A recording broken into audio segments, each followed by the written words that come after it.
Você está pensando em montar um computador gamer ou aquele computador para o escritório? Se até mesmo quiser arrumar aquele PC que está encostado, nós podemos te ajudar. Nossa empresa trabalha com funcionários capacitados e dispostos a resolver o seu problema, formatação e manutenção de PCs e notebooks e muito mais.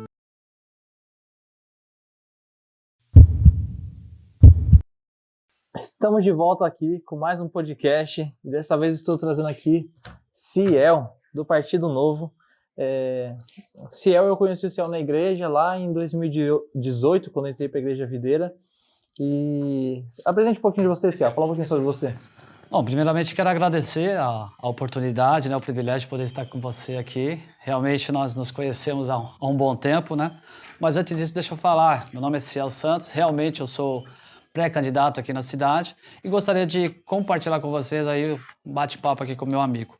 Eu nasci em São Paulo, né, tenho 53 anos, sou nascido em São Paulo, na zona leste de São Paulo, nasci e me criei naquela região e há 14 anos eu estou morando aqui na cidade de Itaém. Fui muito bem recebido por essa cidade, né, onde eu pude trabalhar aqui em várias áreas aqui da cidade. Cheguei a ser, inclusive, agente de saúde aqui na cidade, no bairro do Jardim Coronel, onde eu pude ter a oportunidade de ver lá a dificuldade que os munícipes passam naquela região, né? Fui professor no CETEP, que é uma escola de treinamento aqui, uma escola de técnica, né? Fui professor lá na área de informática, de hardware. Hoje essa escola já não atua mais na cidade. E atualmente eu estou como professor na escola Gil Centro de Ensino, que é uma escola preparatória para o concurso público. E nela já estou há 6 anos lá ajudando as jovens e adultos a se prepararem para o concurso público, né? Estamos tendo um bom rendimento lá, conseguindo passar muitas pessoas lá, ajudando, colaborando para o crescimento de todos, né? E falando a respeito da nossa amizade, né? Desde 2018 eu tive a oportunidade de conhecer o Marcos na Videira. Eu atuei na Videira desde 2014, né? Começamos a Videira Itaém aqui praticamente, juntamente com uma equipe aqui. Hoje nós temos a Videira Itaém, a Videira Mongaguá e a Videira Peruíbe, né? E lá eu tive a oportunidade de te conhecer, que foi um momento muito importante. Você falou agora, amigo, peguei isso. 2014 começou a Igreja Videira de Itaém? Na verdade, 2011,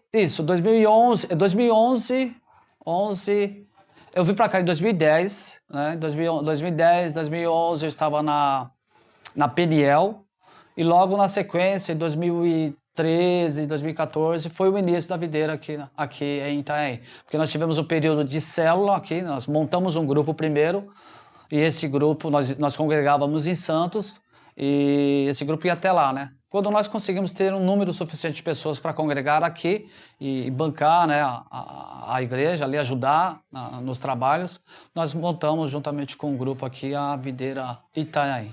Então, data por esse período, por aí, 2013. 2013, 2014. Acho da hora que, infelizmente, nesse período, um período que eu não estava focado tanto na igreja, que eu acho que eu já falei até em outras entrevistas, que eu comecei a frequentar a mesma igreja e levar isso mais a sério lá para 2016, então já tinha um tempo que a videira estava aqui.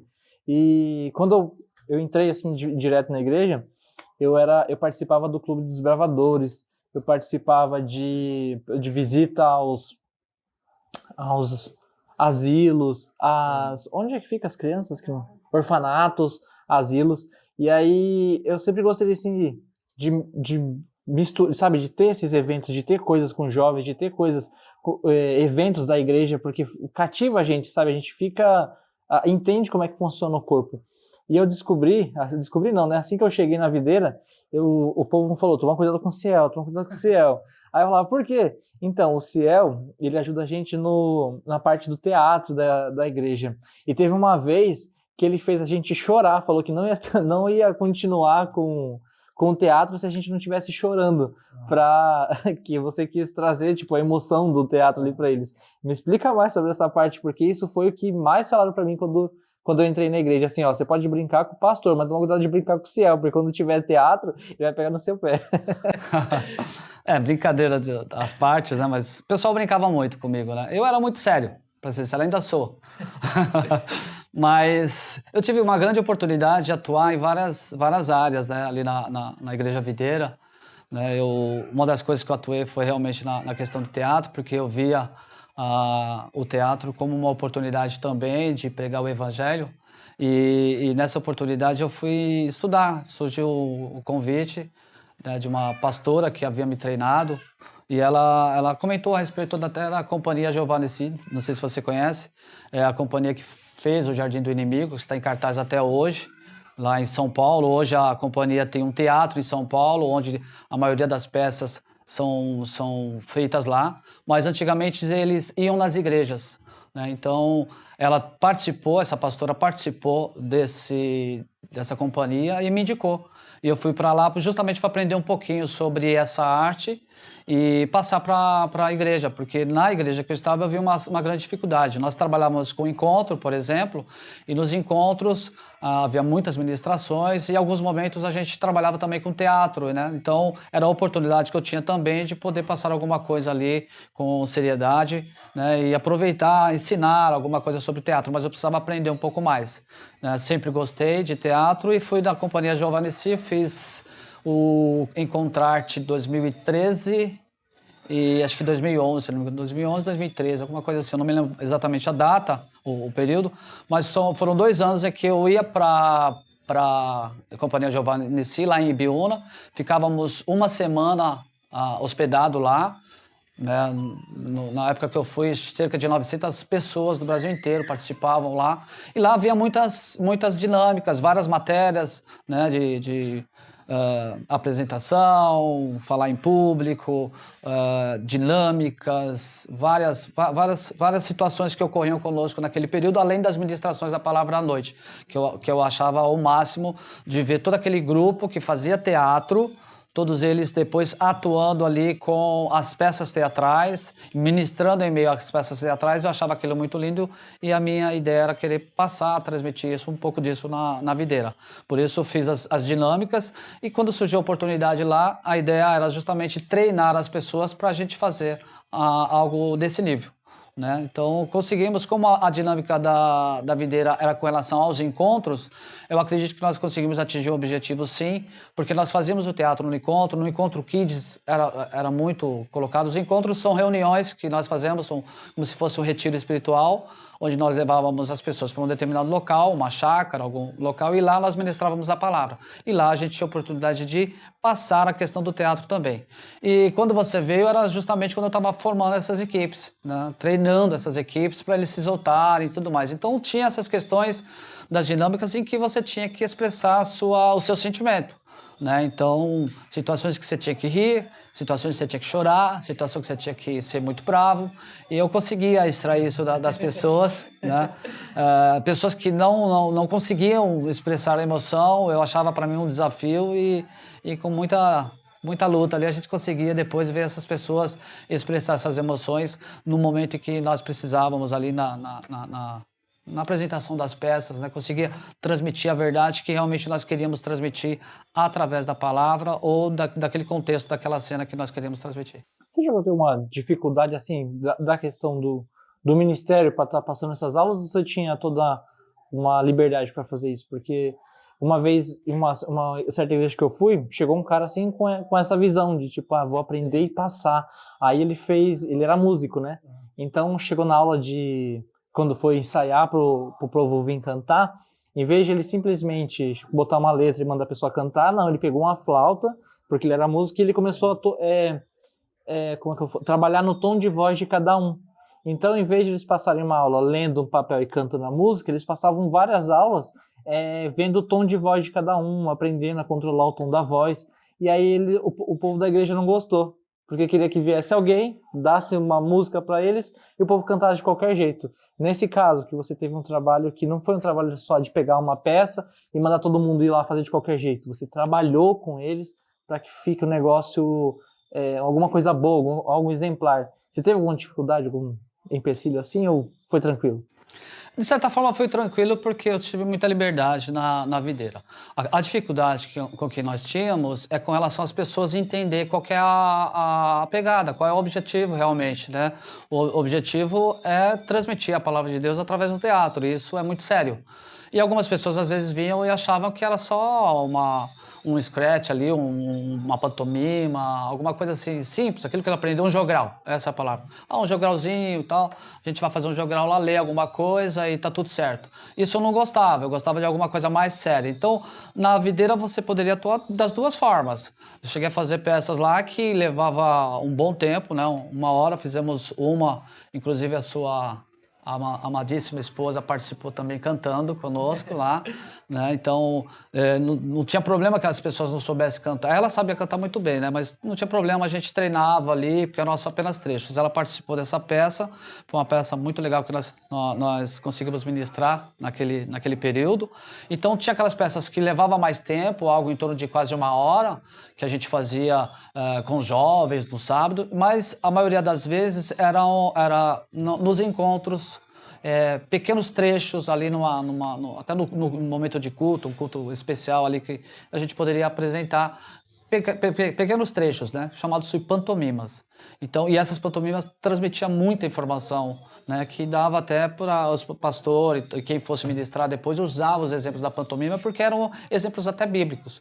Então, com relação a isso, eu não tive dificuldade. A dificuldade era treinar e pegar as pessoas meio do nada, sem nunca ter feito, né, e aprender e colocar elas diante desse desafio. Por isso eu fazia as oficinas. E nem sempre a gente conseguia ter tempo, conciliar tempo para fazer as oficinas. Então tinha que ser algo muito rápido, e aí eu fui aprendendo com o tempo, às vezes pegar as pessoas meio de supetão mesmo, né? Colocava elas lá e falava, você consegue, você vai fazer assim, você vai fazer assado, você...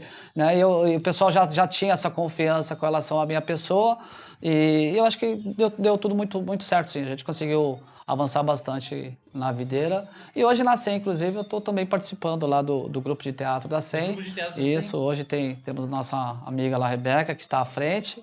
Né? Não sei se eu vou conseguir, né, nesse período de pré-campanha, né? Mas eu estou tentando fazer o máximo lá para poder realmente colocar em prática esse dom, né? De poder ministrar, de poder levar o reino de Deus, a palavra de Deus, através do teatro, que é muito, muito interessante. Então, estou lá, estou começando com eles, aprendendo, né? A vida é sempre assim, a gente tem que aprender muito, né? Outro estilo, né? Uma outra pegada, mas, glória a Deus, está lá, tem uma equipe muito boa, o pessoal tem trabalhado e lá é bem dinâmico também. Qualquer momento você pode ser chamado para fazer e você tem 2 dias, 3 dias e se vira, mais ou menos assim.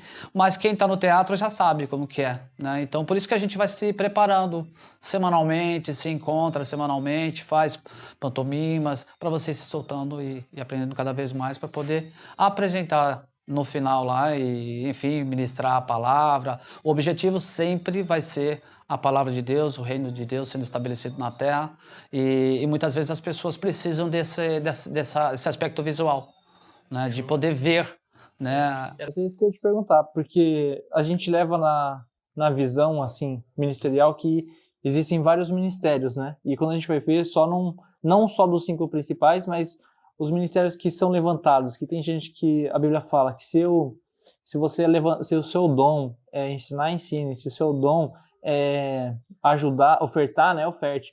E neste caso, você já tem isso como alguma coisa seu ou alguma coisa que vem por acaso? Porque você, de certa forma, você ministra a palavra de Deus nesses teatros. Sim. E não são todas as igrejas que levam isso como algo principal, mas como você está falando, você veio da videira tinha uma importância esse teatro, e agora você está na SEM e existe um grupo do teatro. Você sente alguma dificuldade, mas como você falou que a dificuldade é só pegar o povo, mas você já vê que isso é o seu ministério, que você, de certa forma, já está aí de novo, no meio do teatro de novo? De certa forma, sim. Vejo. Eu acho que assim, a gente pode exercer a palavra de Deus de diversas formas, né?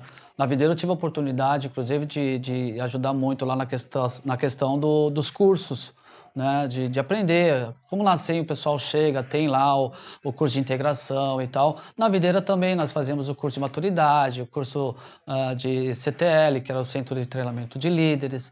Então é uma área que eu gosto muito também, atuava bastante lá na videira com relação a isso. E com relação ao teatro, o teatro, na verdade, ele entrou na minha vida como um escape, né? Um momento que eu vivia difícil da minha vida e estava num período de depressão, para ser sincero, e me indicaram o teatro para poder aprender, disseram que seria bom e tal. E quando eu comecei a fazer, eu gostei muito. Realmente eu me encantei. Com as dinâmicas, da maneira como você se solta, né, sendo você mesmo e tal. E eu achei isso muito interessante. Na época era teatro secular, só que o teatro secular é muito contaminado, né? Então eu optei por não atuar, não fiz apenas uma peça, mas foi suficiente ali para eu aprender. Foi uma peça sobre Lampião, Maria Bonita, né? Então, do folclore brasileiro. E então eu vi que não daria para seguir em frente. Como cristão, não daria para seguir em frente com aquele teatro. E quando eu vim para Itanhaém, foi quando eu conheci essa pastora, né, que me ensinou alguma coisa e mencionou da Companhia Giovannici. E aí, através da Companhia Giovannici, eu vi que realmente é muito, muito bom. A gente tem muito o que oferecer, né, desde que a gente se coloca no coração o desejo de se ofertar, na verdade, né? E a gente consegue muito nesse sentido. Então, eu vejo, sim, o teatro como algo muito importante, né? Ele tem um espaço nas igrejas, sim, mas depende muito da direção da igreja, né? Da visão da igreja. Então, tem igreja que realmente incentiva bastante, tem igrejas que nem tanto, e tem muitas áreas da igreja que precisam ser exploradas também, né? Então, é na área social, é no teatro, é na intercessão, é no ensino, em todas as áreas, nas mídias. Eu trabalho na mídia também, então tem a mídia social, tem a questão da transmissão via internet, tem as filmagens, tem fotografia. Então, tem várias áreas que podem ser explorada por praticamente todos os membros da igreja.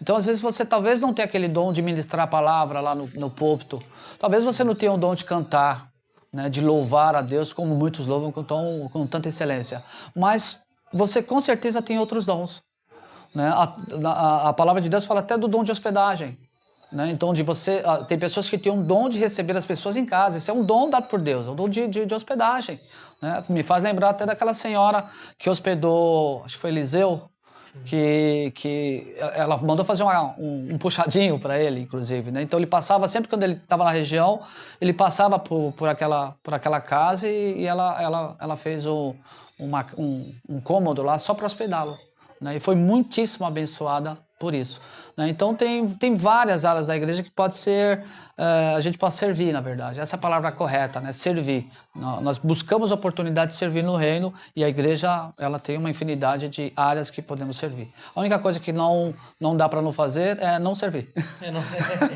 Não tem como. Se você chegar numa igreja, uma igreja próspera, uma igreja visionária, que ela vai, com certeza, vai te dar um espaço para você servir. Eu estou encontrando o meu espaço na SEM hoje, com teatro também, aprendendo ali com os irmãos, servindo na mídia, e futuramente, quem sabe, se assim o Senhor permitir, voltar a liderar a célula, que era o que eu fazia na Videira também, liderava algumas células lá na Videira, e quem sabe na SEM futuramente a gente, passando esse período eleitoral, né, o ano que vem, quem sabe, passando por todo o processo que tem em todas as igrejas que você faz isso, vem, estuda, conhece a igreja, participa de alguns cursos, tem o comprometimento com a igreja. Eu acredito que isso em breve vai acontecer na Videira, na SEM. Show. Falando nisso, Ciel, nesse processo que você passou na Videira, você falou que você foi líder teve uma célula, né? Foi líder na igreja Videira. Isso veio do nada também? Veio antes do teatro? Foi antes do teatro? Foi. Porque, na verdade, na PNL também já tinha célula. Então, eu participava de uma célula lá na PNL, e gostava muito de como que era a dinâmica da célula, né? Eu fui conhecer célula praticamente aqui em Itanhaém. Eu me converti numa igreja batista, né? Então é um ensino bem tradicional, não conhecia esse ambiente de célula. Embora a célula já existe há algum tempo aqui no Brasil, desde a década de 90 já existe a célula no Brasil. Mas poucas igrejas foram migrando para o ambiente de célula. E eu conheci na PNL, aqui em Itanhaém. Quando eu fui para a Videira, nós começamos a igreja com uma célula. Nós congregávamos em Santos, íamos para Santos, voltávamos, e durante a semana nós tínhamos uma célula aqui aqui na cidade.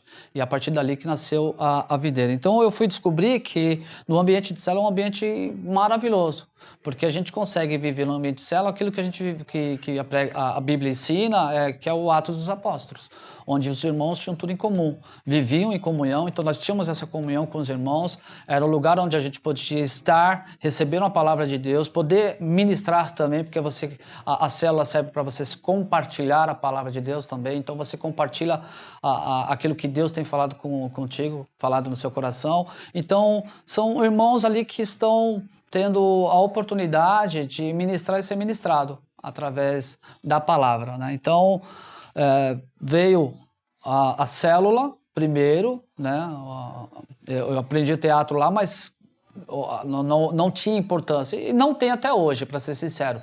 O mais importante, eu acho que numa igreja de célula, é essa visão celular mesmo, em que a oportunidade que nós temos de ministrar a palavra de Deus nas casas, né, de levar a palavra até as pessoas. Então, tem muitas pessoas que elas não podem ir à igreja, ou elas não têm essa questão de ir, são vizinhos ali da região. Então, você pode alcançá-las, né, através da célula. Cada célula espalhada numa região é o Atos dos Apóstolos acontecendo. As pessoas indo nas casas, de casa em casa, pregando o evangelho. E nós fazemos isso toda semana. Então, é uma visão, para mim, excepcional. E inúmeras igrejas hoje estão migrando para o ambiente de célula também, porque elas viram que é uma estratégia que Deus tem colocado no coração de muitos pastores e tem dado muito resultado. Então, e nesse seu início, você já foi na videira, então, com esse projeto de célula, ou você se tornou líder pelo momento, pelo acaso? A liderança numa igreja, ela depende muito daquilo que Deus tem para você e daquilo que você pode entregar também, né? Não é qualquer pessoa que vai assumir uma liderança, ela tem que ter o comprometimento com a responsabilidade, né, com os irmãos, com a igreja, vivenciar isso, tem todo um requisito, né? Vida com Deus, oração, busca, né? Aprender, ter um coração humilde, um coração ensinável, né? Então, foi assim, eu fui identificando isso dentro do ambiente da Igreja Videira e agora na célula, que é uma bênção extraordinária a gente poder ministrar. Uma bênção extraordinária você poder falar de Jesus numa célula, você ser um instrumento, ser vaso de Deus para alcançar essas vidas. Então, para mim, isso realmente não tem preço. Tá? Eu acho que muito em breve, se Deus assim permitir, estarei liderando novamente uma célula, porque sim, isso sim eu vejo como ministério, que é o ministério da gente pregar a palavra, né? Então, vejo o teatro como missão também? Sim, vejo. Mas mais importante é pregar a palavra e poder ministrar a palavra, né? No teatro a gente vai conseguir fazer isso, mas é outra pegada. É um outro público que você quer atingir. É uma outra forma, eles se complementam, né? Então, mas a célula, sim, ela veio e eu comecei a liderar a célula de Mois de muitos anos. Na videira, por exemplo, depois de 5 anos. 5 anos na videira, você começou a liderar a célula? Hoje tem gente que chega aí com 1 ano já estão ministrando numa célula, já estão liderando. Lá na videira levou quase 5 anos para poder assumir uma célula, né? E eu não tinha problema com relação a isso, porque ali era todo um processo de aprendizado, né? Atuava em outras áreas dentro da igreja, mas depois comecei a liderar a célula, graças a Deus tem dado fruto até hoje, as células que eu liderei. Hoje em dia tem o Bruno, né, na videira, que você passou por ele, e hoje em dia, então, você ainda, que nem que você falou, para você, esse ano vai ficar um pouco complicado de você começar a mesclar muita coisa, né? Sim. Porque, vamos colocar, projeto de ter uma célula própria. Você agora vai estar com o projeto de ter uma célula própria, você vai ter que trabalha na parte do teatro. Sim. E ainda assim é um pré-vereador. Então, sim, pré-candidato. Pré-candidato a vereador. Então existe uma responsabilidade muito grande. Como é que você está lidando com isso?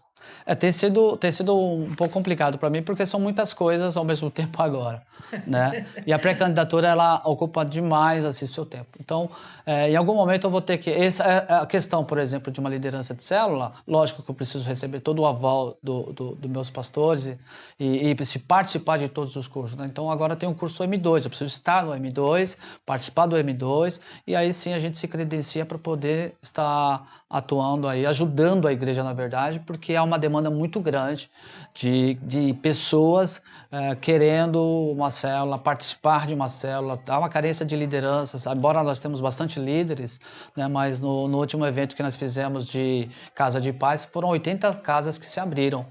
Então são 80 novas casas, cada casa, quantas pessoas deve ter uma casa? No mínimo 3, 4 pessoas. Então, olha o número de pessoas que estão se achegando à igreja. E precisa de lideranças para isso. Só que essas lideranças, elas têm que ser preparadas, elas têm que ser forjadas. Então, a SEM tem um trabalho muito sério nesse sentido, no qual eu concordo, eu acho que tem que ser assim. E eu tenho muita paciência. Eu esperei 5 anos na videira, eu não tenho problema nenhum de esperar na SEM. Desde que você, a partir do momento que você lidere uma célula, você consiga levar essa célula a sério, multiplicar, gerar no reino de Deus, multiplicar, trazer vidas, entendeu? Então, isso é um trabalho muito sério.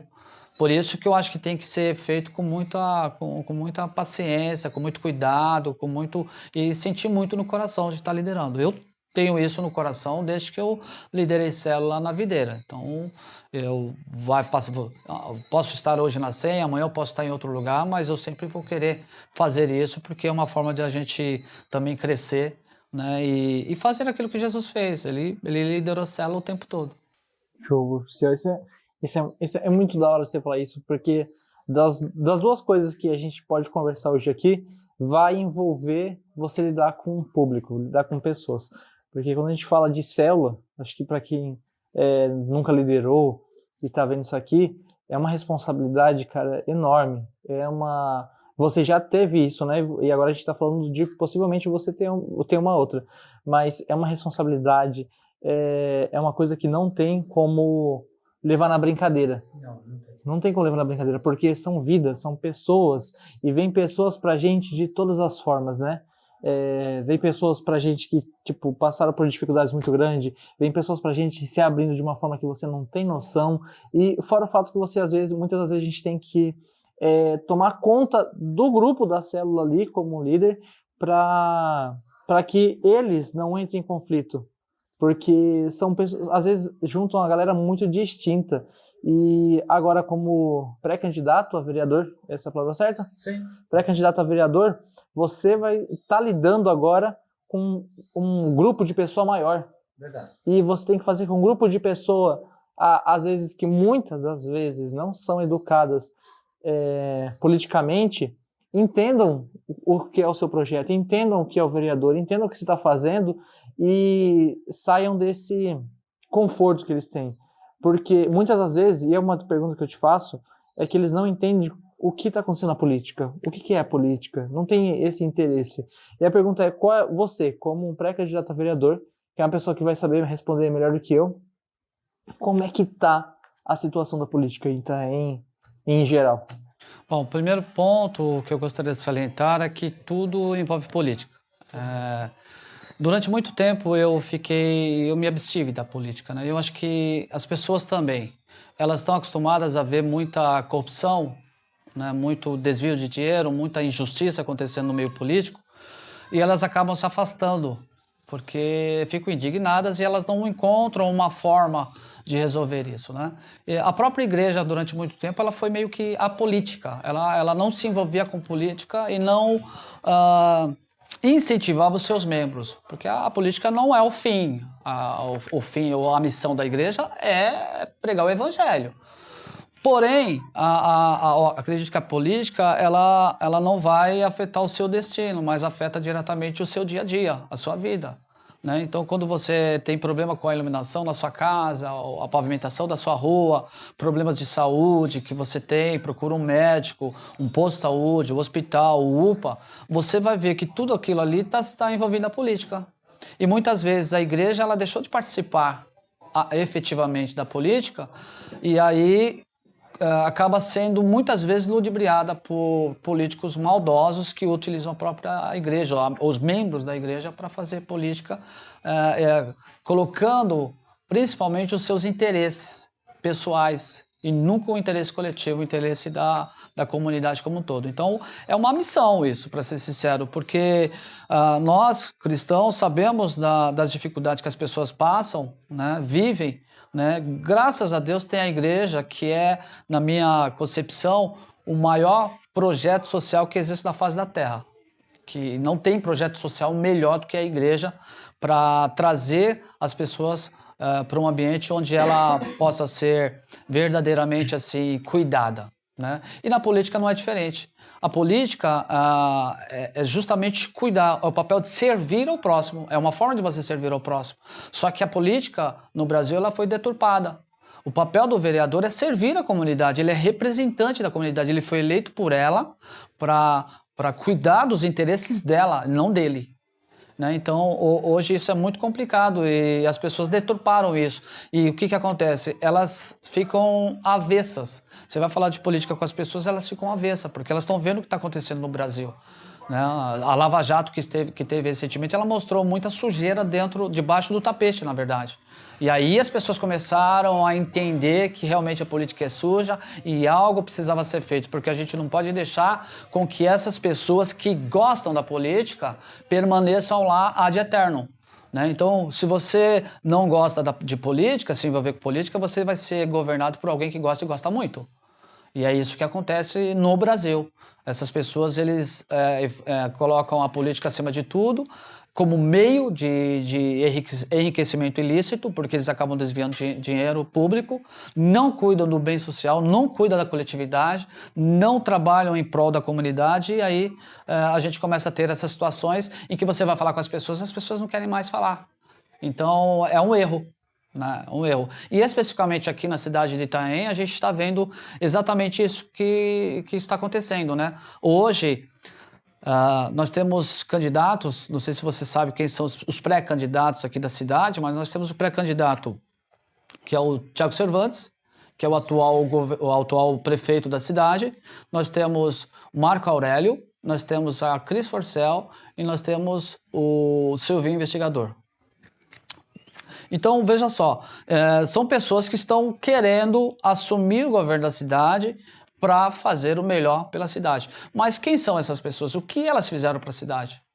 Então, nós temos um grupo aqui que já está há mais de 20 anos à frente do governo da cidade, grupos de pessoas que se alternam entre si, e a gente observa exatamente na pele como que a nossa cidade está sendo tratada, que, na minha opinião, é um verdadeiro descaso.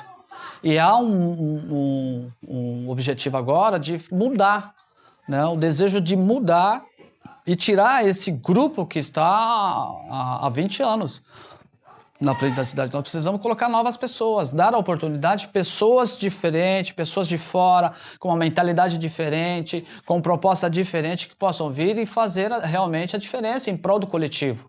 Só que as pessoas elas não confiam mais na política, infelizmente. Só que nós nunca devemos perder a esperança. O próprio Brasil, recentemente em 2018, também buscou isso, né? As pessoas começaram a acordar para a política, e eu acredito que hoje as pessoas conseguem visualizar um pouquinho melhor, embora ela consiga ainda ver a corrupção acontecendo, mas ela tem condições hoje de fazer a sua escolha e fazer escolhas melhores. Eu acredito, por isso eu incentivo as pessoas a se informarem, a procurar saber quem são essas pessoas que estão concorrendo para o cargo de prefeito da cidade, para os vereadores. Eu estou pré-candidato justamente por essa indignação. Eu sou indignado com a maneira como foi conduzida a política no país até o dia de hoje.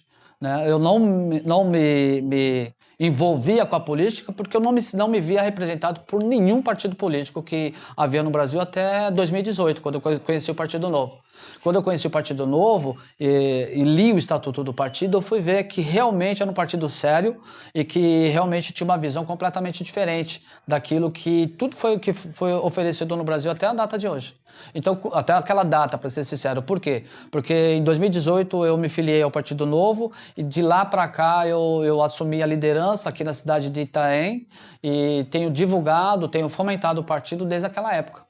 Desde 2018 a gente está trabalhando aqui na cidade de maneira um pouco silenciosa, né? Porque nós não usamos dinheiro público, não usamos recursos públicos e falar com as pessoas chamar as pessoas para a política é muito complicado. Elas gostam e se envolvem com a política no período eleitoral, mas fora isso, é como se política não existisse antes do período eleitoral. Política existe o tempo todo, as políticas públicas são feitas o tempo todo.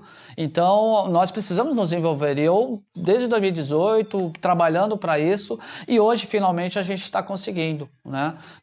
Fazer frente, por exemplo, à cidade aí com um grupo de pessoas que estão vindo realmente para mudar. Mudar o quê? Mudar a maneira de trabalhar, a maneira de lidar com a política na cidade, fazer uma gestão diferente, né, que valorize o ser humano, que valorize o dinheiro público, que está sendo muito... há uma corrupção muito grande na cidade, uma corrupção endêmica, para ser sincero. Hoje, nós temos pré-candidatos que são condenados, né? A gente já se tornou público, aí tem sido noticiado, 2 que estão no mesmo processo, né? Sendo julgados, julgados não, mas estão sendo investigados. Um deles já foi condenado, com certeza vai recorrer. Então, assim, essa é a situação da cidade. O atual prefeito é só ver a realidade que está a nossa cidade, o abandono que é a nossa cidade em todas as áreas, podemos assim dizer. Na parte de turismo, na parte de empreendedorismo, na parte de zeladoria, na educação, na saúde, em todas as áreas nós temos uma defasagem gigante. Emprego, por exemplo, na cidade. Então, isso tudo afeta a nossa vida. E ao mesmo tempo, as pessoas continuam colocando os mesmos sempre. Não muda. As eleições são feitas de 4 em 4 anos justamente para que nós possamos ter a oportunidade de mudar aquelas pessoas que não cumpriram com o seu papel. Tudo bem, você ficou 4 anos, sim, não fez um bom trabalho, obrigado.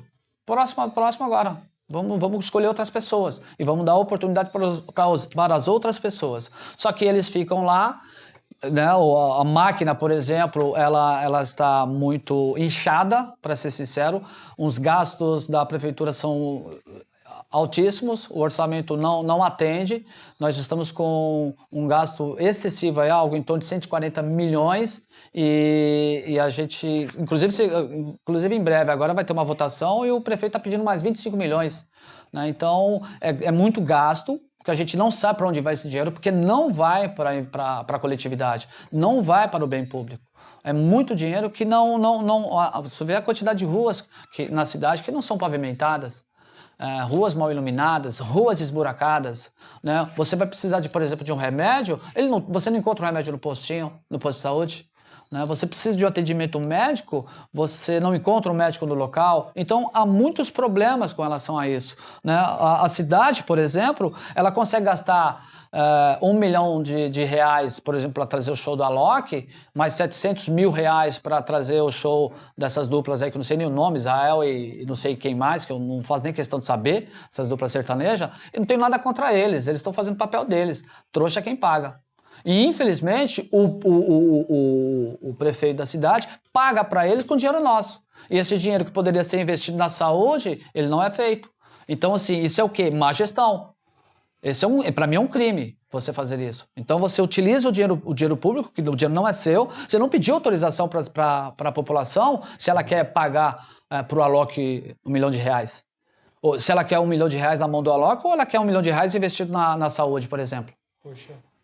Então, é essa a dificuldade pelo qual nós temos passado aqui na cidade, e o Partido Novo ele vem justamente para mudar isso. Primeiramente, fazer uma gestão diferente, com eficiência, com o uso correto do dinheiro público, valorizando o pagador de impostos, porque nós pagamos impostos nessa cidade e ele não é revertido praticamente em nada. Né? A cidade, na questão turística, por exemplo, é uma cidade linda, maravilhosa, mas o turismo não é explorado da maneira correta. Nós temos, por exemplo, aqui o período de veraneio. Essa cidade ela poderia ter um calendário anual de turismo, de lugares que podem ser visitados, melhorados o visual desses lugares. Tem lugares aqui que você não leva a sua família. Falam que é turismo na cidade, mas eu não levaria minha família, porque chega lá, é mal iluminado, tem mato e insegurança. Eu não consigo levar minha família. Então, agora chega na período de veraneio, eles pintam tudo, faz um bonitinho lá na orla e tá tudo certo. As pessoas vêm, ficam na orla, passeou, tem a beleza natural. Mas não se explora a beleza que a cidade tem e os pontos turísticos que a cidade tem. Então, é em todas as áreas que nós precisamos avançar. E nós só podemos avançar se nós tivermos algo novo para oferecer. e o grupo que aí está, ele não quer nada novo. Ele quer que continue exatamente do jeito que está. A minha maior queixa também é com relação às pessoas, de uma maneira geral, que acabam concordando com isso. A partir do momento que você apoia esse tipo de governo, a partir do momento que você está junto com eles, você está concordando.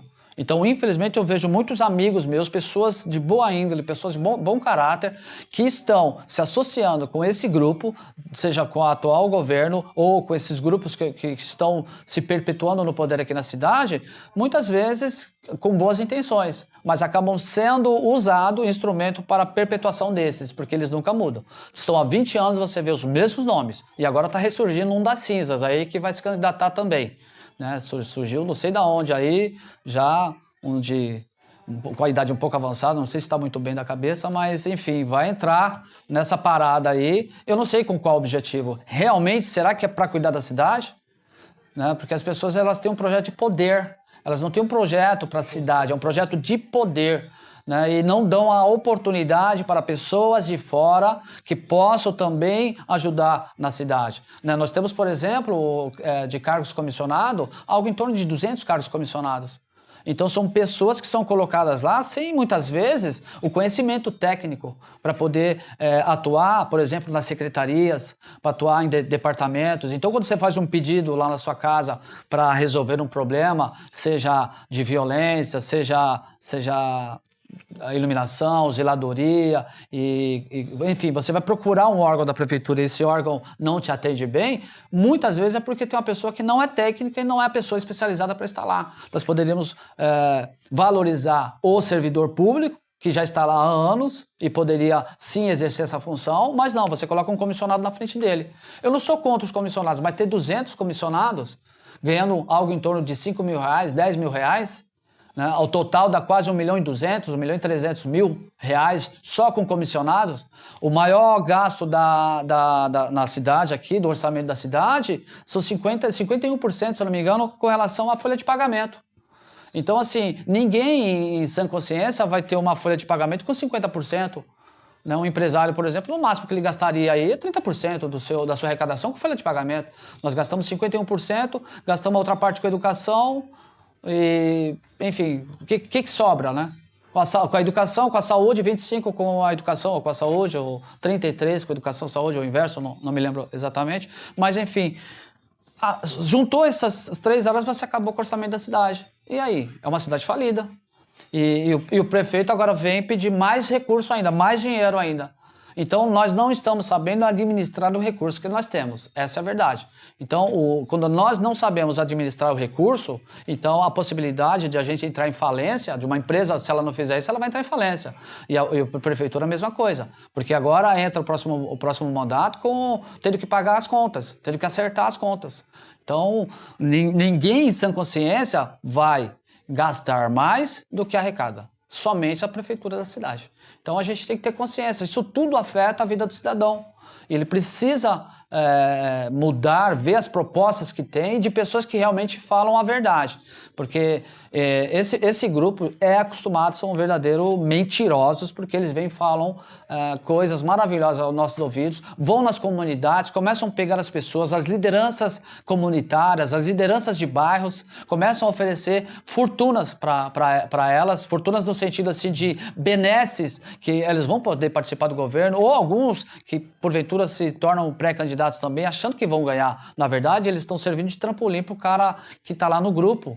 Você pode ver os grupos de vereadores, o grupo que secretariam a cidade, que estão nos departamentos, são os mesmos há muito tempo. E mais, de secretariado, por exemplo, nós temos 17 secretarias, algo em torno de acho que umas 15 secretarias, tem secretários adjuntos. Qual o papel do secretário adjunto? Então você tem um secretário não consegue resolver? Se ele não consegue resolver, que saia de lá. Mas você vai pegar 2 secretários para resolver o mesmo problema? O secretário comum, o secretário da pasta mesmo, o secretário adjunto.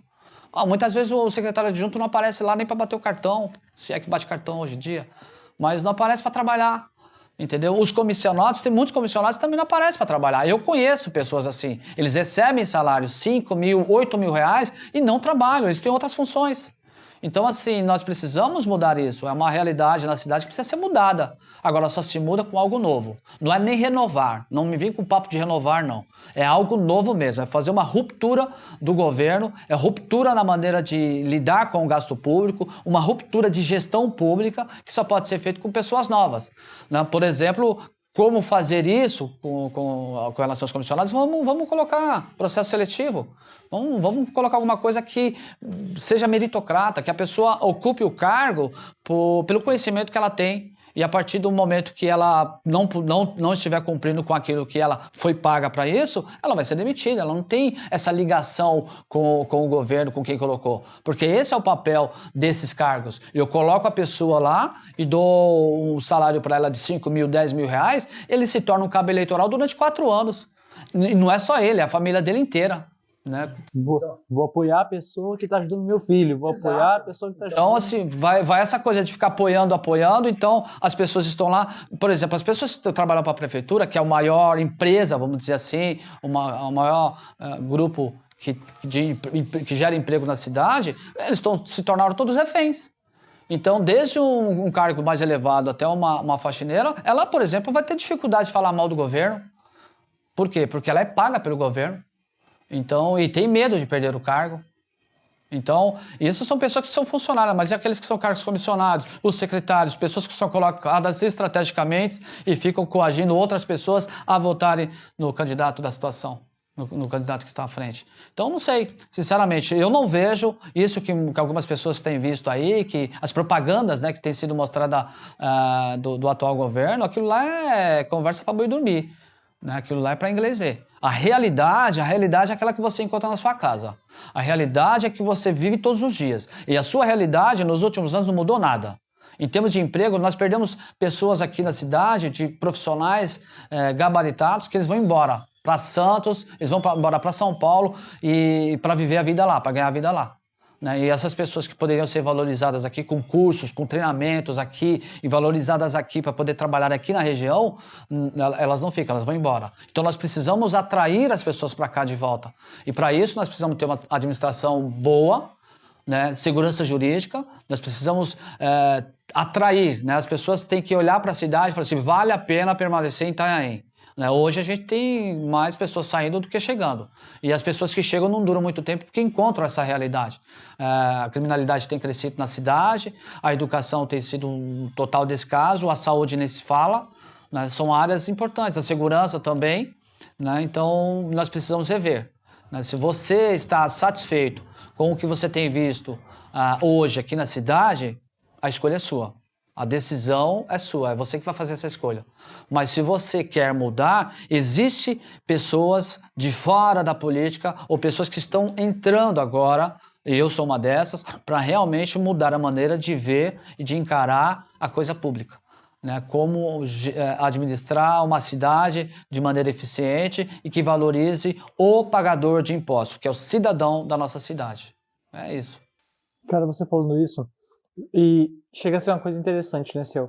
Você falou sobre da política e das grandes fortunas, só que o que a gente mais vê, e não tem como falar, não tem uma pessoa que fala, não, isso não acontece, é que a população elege as mesmas pessoas, elege as pessoas que a gente sabe que tem um caráter duvidoso, como eu falo isso, porque eu comecei a ver política faz muito pouco tempo, sim, porque a gente é ensinado, né, que política não é uma coisa que se deve se preocupar, sim, que política não é uma coisa que se deve ficar de olho. Então, eu sempre fugi desse tema e eu nunca me interessei. Só que agora, quando atingi a maioridade, quando eu comecei a ter que votar, eu comecei a me preocupar, porque eu pensei, eu não vou levar isso na brincadeira, porque eu tô lá apertando um número, eu tô botando uma pessoa lá em cima. Exatamente. E eu percebi quão sujo é isso, porque a gente mora aqui, eu moro em Itaim, pô. Sabe, eu não preciso ser um perito em política para saber que a situação é a mesma. Para saber que às vezes a gente vai no UPA aqui e eu prefiro ir no UPA de Mongaguá. Exato. Poxa, cara, o negócio, olha só, eu vou no UPA de Mongaguá, eu vou lá, passo, eles me atendem, eu pego minhas coisinhas, saio, volto para casa, é muito rápido. Até o dia que ficou lotado, até brinquei com a minha esposa, o dia que a gente pegou um dia o UPA de Mongaguá lotado, foi muito mais rápido que daqui. Cara, e é um bagulho simples, é um bagulho que é assim desde que eu era pequeno. Era assim quando eu ia com a minha mãe, era assim agora. E se continuar, se ninguém fazer nada, vai continuar sendo assim. E a gente está cansado de ver rua que no mapa que consta como asfaltado, só que a realidade é que não está asfaltado. Esse dinheiro foi desviado, com certeza. Para onde é que foi esse dinheiro? Para onde é que foi o assalto? Aí está um problema que é a conscientização política. Então, uma das coisas que eu gostaria de fazer aqui nessa cidade é trabalhar com que as pessoas pudessem ter um pouquinho mais de conscientização política. Né? Que elas pudessem a desejar, a querer conhecer, a querer participar mais desse ambiente político, que é exatamente o que eu estou fazendo, só que eu já estou indo para as cabeças, estou indo como pré-candidato para poder mudar alguma coisa. Eu entendi que hoje eu tenho uma ferramenta, né, que chama-se Partido Novo. O Partido Novo me dá essa oportunidade para eu poder assumir um cargo, por exemplo, na vereança, se assim a população achar conveniente, e poder colocar em prática tudo isso que eu estou falando que pode mudar. Não estarei sozinho, estaria eu, juntamente com toda a equipe, juntamente com o Silvinho, investigador, que é o nosso pré-candidato a prefeito da cidade e que tem essa visão de mudar a maneira de encarar a gestão pública. Então, nós precisamos, Marcos, de pessoas de fora desse ambiente que comece a desejar estar nesse ambiente, a participar mais ativamente da vida pública e da vida política da cidade, né? A se envolver mais. Eu sei que nós vamos encontrar muitas pessoas ruins, né? Ambientes ruins. A política é um ambiente sujo, né? São várias mentes, mentalidades diferentes, pessoas defendendo interesses escusos, pessoas defendendo interesses pessoais. Mas eu não posso cruzar os braços e ficar olhando a minha cidade sendo definhada, né, financeiramente falando, né, acabando com todo o seu recurso, né, como acontece até na questão nacional, no Brasil. Há uma indignação das pessoas de uma maneira geral com relação à política no Brasil, e na nossa cidade não é diferente. Na verdade é o momento de nós pararmos de simplesmente ficar reclamando. Nós temos que sair da indignação, já que você está indignado, e parta para a ação. Então, a sua atitude vai fazer a diferença. Então, a atitude de você transmitir informação, a atitude de você abrir esse espaço para eu poder falar justamente disso, já leva o conhecimento para algumas pessoas que nós precisamos sim. Eu conheço alguns amigos que não querem mais participar. Estão cansados. Eu falei, não vou me cansar. Pelo contrário, eu muitas vezes fiquei nos bastidores. Eu nunca me senti representado. Eu nunca entrei para a política porque eu nunca me vi representado por nenhum dos partidos políticos que existem no Brasil hoje. Mas quando eu conheci o Partido Novo, eu falei assim, agora esse partido me representa e eu posso sim atuar por esse partido.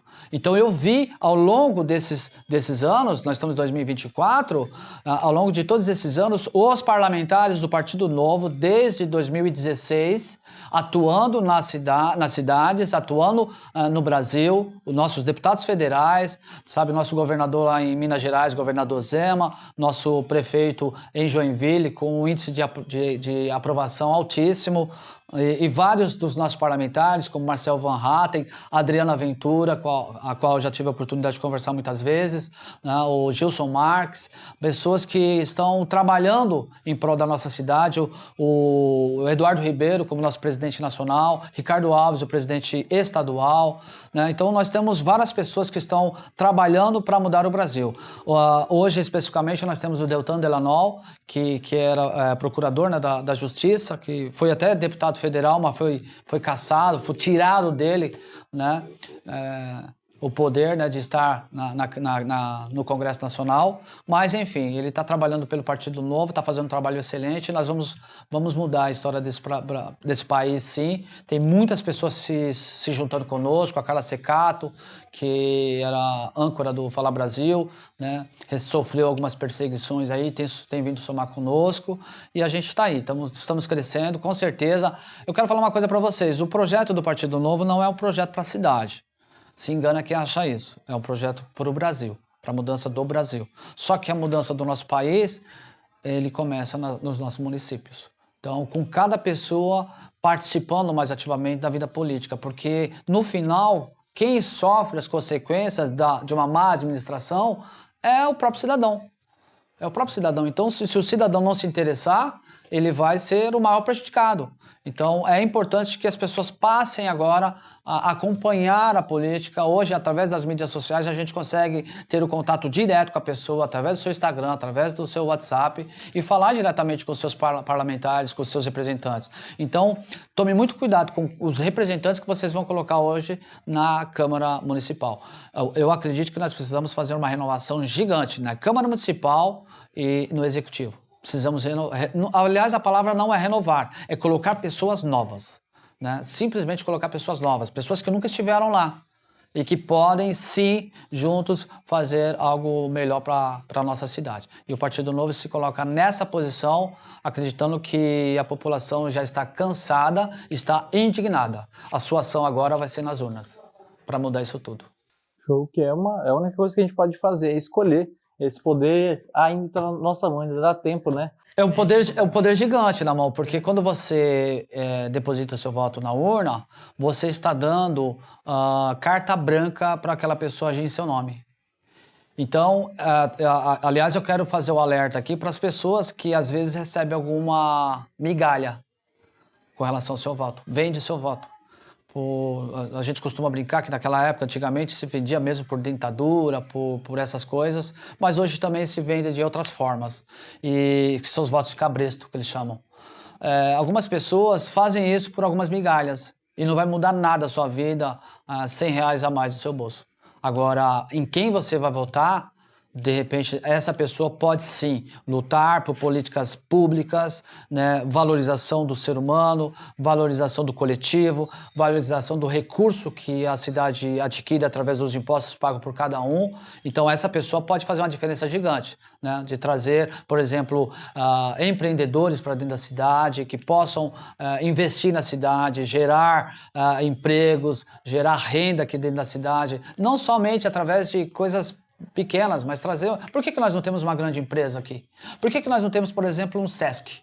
Né? Esses dias eu tive a oportunidade de conversar, de participar de uma conversa com relação ao pessoal do Sesc, e nós podemos, por exemplo, trazer... Imagine um Sesc aqui com cultura, educação, artes, né? Um local específico que você pode, inclusive, ir não somente no período de calor, mas no frio.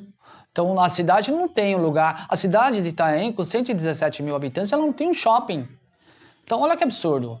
Por que não tem um shopping? Porque não tem investimento, não tem segurança jurídica, desculpe. Não tem segurança jurídica na cidade. A pessoa nós poderíamos ter aqui, investir, por exemplo, num shopping, e esse shopping ser utilizado por várias outras cidades aqui da região. Nós não temos. Um Sesc, por exemplo, um parque, né, onde você vai ter futebol. Nós não temos uma quadra de futebol decente, nós não temos um campo de futebol decente. A parte dos esportes, eu não falei do esporte, o esporte está sucateado, né, não temos absolutamente nada nesse sentido. Nós podemos sediar um campeonato de futebol de salão, um campeonato de futebol da segunda divisão que seja. Nós não temos campo de futebol, não temos espaço. Então, assim, eu vejo descaso com relação à cidade em todas as áreas, Se eu for discorrer em cada área aqui, em todas elas eu vou encontrar o descaso com relação a essas áreas, especificamente no mau uso do dinheiro público, né? E aí as pessoas acabam se afastando, né? Os investimentos não vão vir para uma cidade que não tá preparada para receber. Não tem infraestrutura, por exemplo. Então, por exemplo, eu quero instalar um equipamento, eu quero instalar alguma coisa na cidade, mas ela não tem sequer infraestrutura, ela não tem sequer mão de obra, porque nós não estamos mais nem investindo na mão de obra aqui. As pessoas elas têm que sair daqui para estudar fora, vão para Santos, vão estudar fora, e quando eles estão lá fora, conquistou o seu espaço, a sua formação, eles vão trabalhar para outros lugares. Alguns vão até para fora do país. E são pessoas de Itaém. Então, nós somos o maior exportador de talentos. Nós exportamos os nossos próprios filhos, em vez de cuidar deles aqui e gerar essa massa de pessoas técnicas com conhecimento e tudo mais dentro da cidade. Mas eles não encontram aonde eles vão estudar. Qual a universidade que nós temos aqui que possa dar esse diferencial para eles? Não tem. Então, se você observar em todas as áreas, você está contente com essa cidade? Você se sente feliz nessa cidade, tirando a beleza natural dela, que é muito linda, mas o ser humano que está nela. os governantes que estão nela e a maneira como eles estão governando a cidade, isso te satisfaz? Para você está tudo bem? Então, se não estiver como não está para mim, é a hora de mudar. É a oportunidade que você tem agora em outubro, dia 6 de outubro, é a oportunidade que você tem de mudar o grupo que está se perpetuando nessa cidade, que nós já cansamos deles. Tá bom? Eu acho que é isso que... Rapaz, que indignação, né, Ciel? Sou muito indignado mesmo. Mas, Ciel, falando nisso também, e você chegou a abordar um pouco. Sim. Deixa eu te perguntar, você, como pré-candidato a vereador, como vai ser um representante do povo lá Sim. na frente, sabe? E um fiscal também, né? O vereador é um fiscal. É o papel de fiscalizar. Qual é a sua ideia quando virei vereador? A ideia é fazer exatamente aquilo que é o papel do vereador. O vereador ele tem essa questão de fiscalizar o executivo. Então, muitas vezes, você tem um grupo de legisladores lá que não fiscaliza as obras. Então, ali ocorre o desmando com o dinheiro público. Né? Então, muitas vezes, por exemplo, é difícil você obter informações hoje do executivo, dando satisfação das obras que estão em andamento, dos gastos que foram feitos. Você pede essas informações, eles não dão essas informações. Né? Então, o que acontece? A gente tem essa dificuldade. Eu quero trabalhar justamente para isso, para que haja uma comunicação maior entre o executivo, o legislativo e principalmente a comunidade. Todos os atos do executivo e do legislativo têm que ser transparentes e a sociedade tem que saber como um todo. Mas talvez as pessoas não queiram saber. Não é que elas não querem saber, é que eles dificultam tanto a informação. Nós temos, por exemplo, aqui, mas tem a transparência, né? Tem o portal da transparência da cidade. É o portão da transparência que você não consegue ver nada. É tudo invisível. Né? Para você conseguir obter uma informação lá, olha, pessoas que têm um nível cultural razoável aí, o ensino médio, não conseguem se encontrar dentro do portal. Não conseguem encontrar a informação que ele precisa. Então, é muito difícil a informação de você obter essas informações. Por quê? Porque quando você tem esse tipo de informação transmitindo para o seu eleitorado, pela população, aquilo que a cidade está planejando, aquilo que a cidade está fazendo, o que ela pretende fazer, é diferente. Você acaba convidando as pessoas a participarem também. Elas precisam participar das decisões. Muitas decisões são tomadas lá dentro e a população não participa, ela não toma conhecimento, ela não é convidada. Por isso que eu falo da conscientização política que é necessária. Então, uma das coisas que a gente precisa fazer realmente é cobrar o executivo.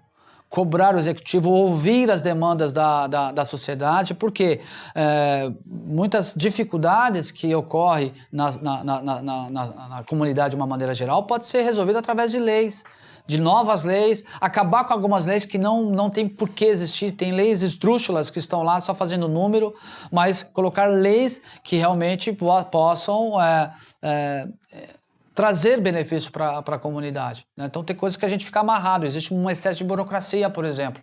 Né? Então, simplificar os processos, né? Trazer um pouco mais de informatização. Então, todos os projetos que traz essas questões da informatização dos postos, de setores, de áreas da administração pública, para que a gente possa obter as informações mais rápidas. Você faz um pedido para a prefeitura, por exemplo, você fica com uma demora muito grande de resposta, muitas vezes não respondem. Né? Na cidade aqui tinha o PAT, Posto de Atendimento ao Trabalho, em que você ia lá fazer um cadastro para ver se você conseguiu um emprego lá. Foi feito o cadastro lá, ok, beleza, tá tudo certinho, depois a gente entra em contato. 2 anos depois eles entram em contato para renovar seu cadastro. Qual o sentido? Quer dizer, um posto de atendimento ao trabalhador que não é capaz de atender o trabalhador, não gerou emprego para ele, não tem emprego para ele, só fez um cadastro e 2 anos depois eles entram em contato com a pessoa para poder reformular o cadastro dela. Fala, não, eu quero emprego. Só que essa pessoa já 2 anos depois já está empregada. Então, assim, é uma maneira, como eu estou te falando, do mau uso do dinheiro público. É um posto de atendimento ao trabalhador que não consegue atender o trabalhador. Nós temos, por exemplo, a falta por exemplo, situações como a nossa rodoviária, por exemplo. Tem um prédio gigantesco ali no trevo ali do ACESP, um prédio bom, bem localizado, mas é subutilizado. Funciona a rodoviária ali nada mais. né? Tem uma área enorme daquele prédio ali que está sendo subutilizada. Houve redução do salário? Houve redução do pagamento do aluguel? Não. O aluguel que está sendo pago lá continua sendo pago. O mesmo valor de sempre. Eu acredito, se eu não me engano, uns 50 mil reais o aluguel daquele local. A prefeitura gasta esse dinheiro. Imagine quantos outros imóveis tem na cidade que são subutilizados e pagam aluguéis. Para quem vai esses aluguéis? Para esse grupo que comanda a cidade. Você pode ter certeza que o dono do imóvel, dos imóveis, desses imóveis, né, na cidade que são alugados e são subutilizados, os proprietários são pessoas envolvidas com o governo ou com esse grupo que está se perpetuando no poder, né? Então, mesmo sem utilização nenhuma, às vezes o imóvel está fechado, mas está pagando aluguel. É o dinheiro público sendo usado. Então, assim, qual é o papel do vereador? É fiscalizar isso, fiscalizar, né, propor novas leis, projetos que esses projetos possam surgir de grupos específicos no meio da sociedade, de indivíduo, né, que tem projetos bons que pode surgir. Ele tem que fazer a leitura desse projeto, ver se ele é viável, propor esse projeto, né, ser votado na Câmara, ser levado para o Executivo. O Executivo, se achar correto, achar bom, é benefício para a cidade, ele é aprovado. Só que quem faz isso? Com quais projetos eles fazem isso? Tem muitos projetos que só tem o interesse desse grupo, que só vai favorecer esse grupo. E aí, galera, teve um corte porque o celular parou de gravar, mas a gente já tá voltando. Se algo pode dar andamento? Não, então, como eu estava falando, é necessário, na verdade, a administração ela assumir a sua responsabilidade com relação a essas questões do município, né? Não dá, por exemplo, para nós admitirmos uma situação, por exemplo, recentemente foi veiculado que havia falta de remédios, né, no UPA. 39 remédios estavam faltando aí na rede pública. E o que acontece? Desses remédios, 17 deles simplesmente não estavam faltando por causa de um erro. A Secretaria de Administração, ela simplesmente perdeu o prazo, né? O prazo era em janeiro, né? Em março, fevereiro, março eles foram perceber que o prazo tinha sido esgotado e aí não tinha como ter esses remédios na rede pública. Então isso aí, o que acontece é aquilo que eu falei sobre as pessoas que estão à frente desses departamentos e que não fazem a gestão da maneira adequada, né? Então a população acaba sofrendo com relação a essas situações, né? E nós não podemos admitir uma situação como essa de administração, porque na ponta o que acontece? São 17 tipos de remédios que estão faltando. Então tem pessoas que estão lá necessitadas desses remédios, muitas vezes indo buscar esses remédios e não encontram, não tem esses remédios na rede pública. E isso pode afetar, inclusive, a saúde e a vida de uma pessoa, pode matar alguém. Então é isso que eu questiono, né, a respeito da administração pública e da maneira como a administração na cidade é feita. Nós temos um exemplo na educação, falta papel sulfite, falta material didático, falta papel higiênico. Então, assim, por que falta? Se 25% do orçamento é direcionado para a educação. Então, acontece que nós não temos recurso para tratar e resolver questões básicas. No entanto, tem muitas escolas também que não tem sequer ar-condicionado. Então, tem pedidos lá para a instalação desses ar-condicionados nas escolas. Perfeito, isso é top. Só que você vai verificar as escolas não têm infraestrutura para isso. Precisa requerer lá, fazer um pedido da instalação elétrica. Primeiro, prepara a instalação elétrica para depois colocar os equipamentos de ar-condicionado. Então, a gente quer colocar ar-condicionado, mas não temos sequer papel sulfite. Não tem material didático, não tem um básico. Então, isso, para mim, é erro da gestão. Nós não podemos continuar admitindo que essas situações ocorrem. Por quê? Porque falta prioridades. Essa é a questão, falta prioridade. O que é prioritário? Como se a gente já tem uma arrecadação que não é tão boa, porque nós poderíamos arrecadar muito mais aqui na cidade, não somente através de impostos, que nós não somos muito a favor da arrecadação através de impostos, mas trazer condições, empreendimentos que fazem com que a cidade cresça. Quanto mais empreendimentos tivermos na cidade, a cidade vai crescer mais e nós vamos ter condições para poder suprir todas as necessidades, mas é necessário que haja uma administração correta para isso, né? Então, esse é um dos problemas que eu menciono, né, que eu percebo aqui na cidade, né, no âmbito da educação, temos um outro problema, que é a questão dos parquinhos que foram comprados, né? Cada parquinho, né, são uma estrutura lá de parques infantis, né, que a cidade tem, né? É feito de plástico, madeira, ferro. Tem ali um escorregador, um balancinho, alguma coisa nesse sentido que fica aí nas escolas, nas creches. Foi adquirido no valor de aproximadamente R$200 mil cada. E foram adquiridos 10, então são 2 milhões de reais gasto com parquinhos. Além da manutenção, né, a manutenção deles, a instalação desses parquinhos, só o valor da instalação custa R$20 mil. Então você tem 2 milhões e 200 em termos de gasto com esses parquinhos, mas olha, a necessidade demonstra, a realidade demonstra que está faltando material didático, está faltando papel higiênico, está faltando sulfite. E aí nada contra os parquinhos, mas é a prioridade no momento? Então, o que eu percebo aqui na cidade são essas falhas. Logo na sequência, eles pediram suplementação de mais 2 milhões e 300, né, para ajustar a infraestrutura das escolas, para a reforma das escolas. Então, já que foi pedido o recurso para a infraestrutura, por que aquele valor gasto com os parquinhos também não foi utilizado para a infraestrutura? Então não tem prioridade, não tem uma lógica, para ser sincero. Isso eu falo que é o mau uso do dinheiro público. Então isso afeta demasiadamente a vida do cidadão e nós ficamos à mercê desse governo. Isso não é privilégio do governo atual, isso é privilégio dos últimos governos que estiveram à frente da cidade. Todos eles, durante esses últimos 20 anos. A cidade tem sido muito mal administrada. Eles estão enriquecendo, eles estão ficando bem na foto, mas a cidade, cada dia mais, exceto uma reforma que você faz ali na orla e deixa ela toda bonitinha, dá aquela sensação de que a cidade é top das galáxias, e não é. Porque você sai da orla, você passa pela rodovia e vai para o lado do morro, aí sim você vai ver a verdadeira realidade da cidade, onde o descaso total ali com a população que mora no lado do morro. Então, essa é a minha indignação com relação à cidade, por isso estamos sim batalhando para que nós mudemos essa administração e trazer aí algo novo realmente para poder ajudar a nossa população a sair dessa situação. Vai levar tempo? Com certeza vai levar tempo. Eu acredito que o primeiro ano vai ser um ano só de ajustes das contas fiscais, né? Cada vez mais a nossa cidade está sendo endividada e, na verdade, a gente não tem uma arrecadação que supra esse endividamento. Então, temos que trabalhar na questão do crescimento da cidade? Sim, nós temos que trabalhar no crescimento da cidade. Precisamos atrair novos investidores para que nós possamos ter uma arrecadação maior. Hoje, a arrecadação da cidade está em torno de 700 milhões. Tem que ser muito mais do que isso, para ser sincero, né? Nós podemos muito mais do que isso, né?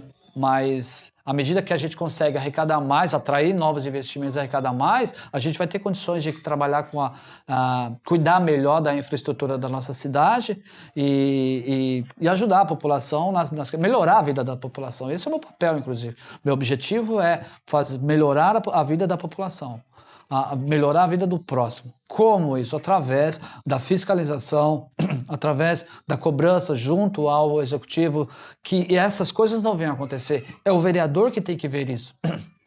É o vereador que tem que cobrar do executivo para que ele não venha fazer uma gestão tão pífia como tem sido feita.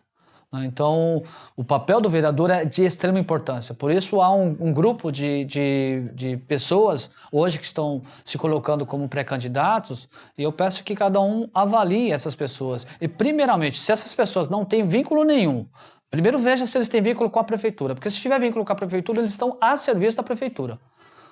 Muitas vezes não vão nem ser eleitos, eles estão lá só para preencher o coeficiente partidário, para colocar aquele de sempre no poder. Então, muitas pessoas ali que vão conseguir lá algo em torno de 300, 400 votos, são pessoas que não vão conseguir, mas vão gerar o coeficiente partidário para eleger aquele pessoa que é o cabeça da chave.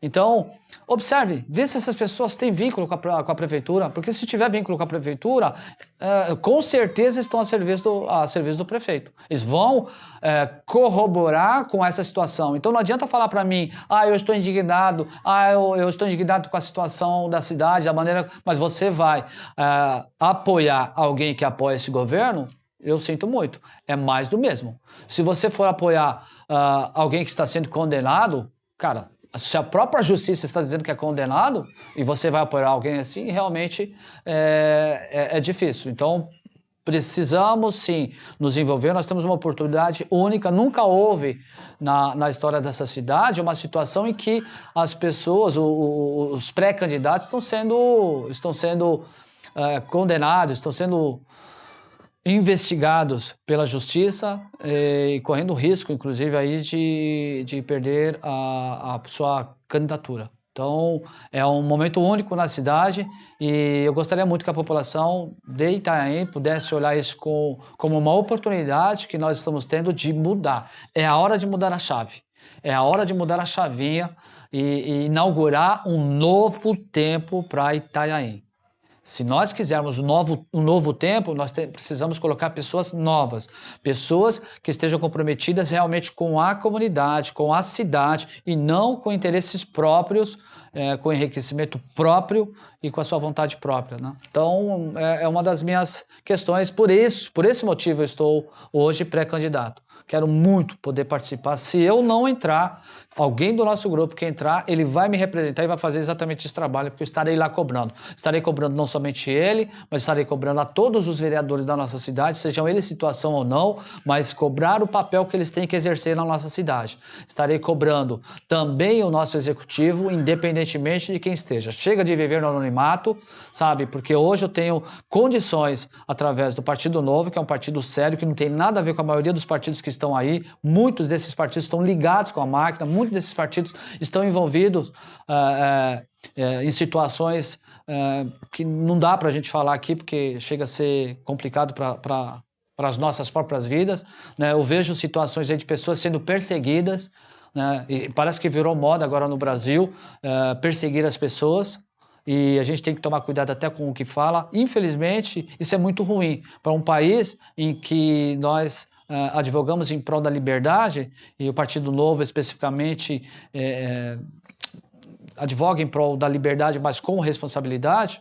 Em algum momento a gente começa a perder a oportunidade, as condições, a liberdade de poder falar. Então eu não gostaria de ter isso no meu país, não. Muito menos na minha cidade. Gostaria de ter sim a liberdade de falar as coisas que estão acontecendo, falar as coisas que estão erradas, para ter a oportunidade de mudar e para ter a oportunidade de melhorar. Porque no final, quem acaba sofrendo é sempre a população. E eu não aguento mais a nossa população sofrendo desse jeito. Eu sou um popular, eu sou uma das pessoas, um cidadão dessa cidade e sofro na pele todas essas dificuldades aí. Eu já fiz solicitações da prefeitura que não sou atendido por causa dessa péssima administração que a gente vê hoje na cidade de Itanhaém.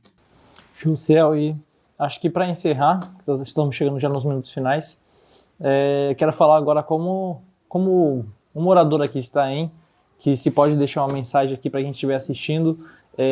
Primeiramente, incrível conversar com você, Ciel. Você fala umas coisas que é muito interessante, é muito bacana de saber, é uma coisa que a gente precisa despertar, já tinha que ter despertado, o povo já tinha que ter acordado faz tempo, porque não é uma coisa que acontece de hoje, tudo isso não é de hoje que está acontecendo, faz tempo, Ciel, tá já impregnado nas pessoas de Itanhaém. Mas fique atento a quem você vai votar, fique atento a quem são os pré-candidatos, fique atento nos partidos e veja com atenção, cara, se vale a pena mesmo se vender, se vale a pena mesmo você depositar o seu voto, que é algo tão importante, uma pessoa que você conhece porque achou ela legalzinha, porque ela é uma amiga sua, porque ela pode estar sendo usada como uma ferramenta para estar levantando alguém que não tem um caráter tão bacana quanto a sua amiguinha possa ter. Então, que fique de olho. Eu tô feliz demais de te receber aqui, Ciel. Tô tentando cada vez mais melhorar, não só como uma pessoa, mas como um cristão, e abrir os olhos para a gente deixar de ser manipulado, sabe? A Bíblia fala que a situação vai cada vez mais piorar e nos finais dos tempos vai ser uma situação muito difícil, mas a gente não está vivendo exatamente o apocalipse, então tem como a gente pensar melhor no que vai fazer, pensar melhor em quem a gente vai levantar, porque ainda é da nossa escolha, ainda a gente pode lutar e querer ter uma vida melhor, querer botar alguém de confiança lá dentro, E é isso, gente. Ciel, muito obrigado por ter vindo, muito obrigado por estar participando, muito obrigado você de estar assistindo aqui, muito obrigado minha esposa, que é a minha cameraman. E para encerrar, Ciel, você ora? Bora. Senhor nosso Deus, nós queremos te agradecer, Senhor, a oportunidade que o Senhor nos dá de estarmos aqui, de podermos respirar, de podermos viver a vida que o Senhor escolheu para cada um de nós, porque é o Senhor que está à frente das nossas vidas. Por isso nós te agradecemos, Senhor, cada dia, cada instante, Senhor, pelo bem que o Senhor tem feito a cada um de nós e por tudo que o Senhor tem ainda preparado, Pai. Te agradecemos pelas nossas famílias, Senhor, te agradecemos por tudo quanto o Senhor tem feito.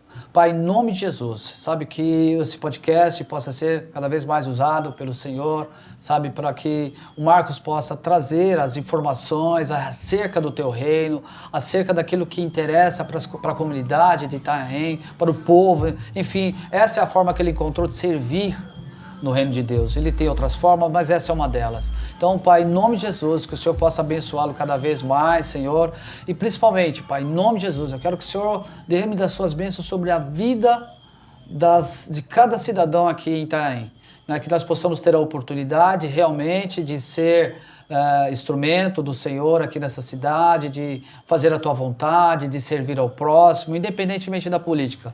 Nossa vida não depende da política, mas somos influenciadas por ela com certeza. Mas a maior influência, Senhor, vem de Ti, né? É a sua palavra que nos ensina, é a sua palavra que nos exorta, nós seguimos a tua palavra, Senhor, aquilo que vem de ti.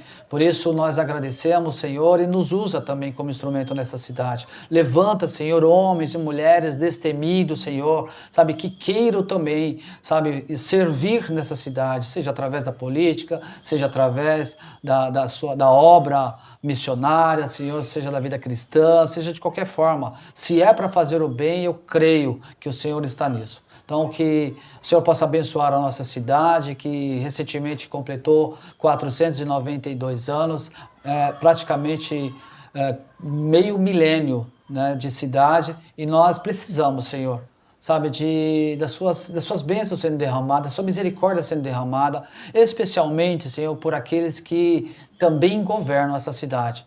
Pai, em nome de Jesus, que o Senhor possa abrir a mente dessas pessoas que muitas vezes, Senhor, cometem coisas ruins contra a população.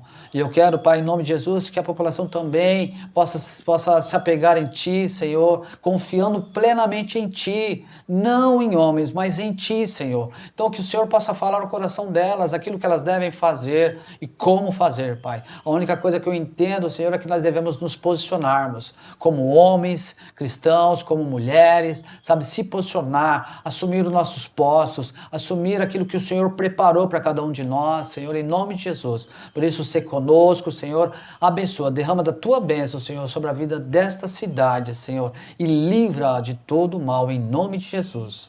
Amém. Amém. Valeu, Ciel, valeu todo mundo, e até a próxima.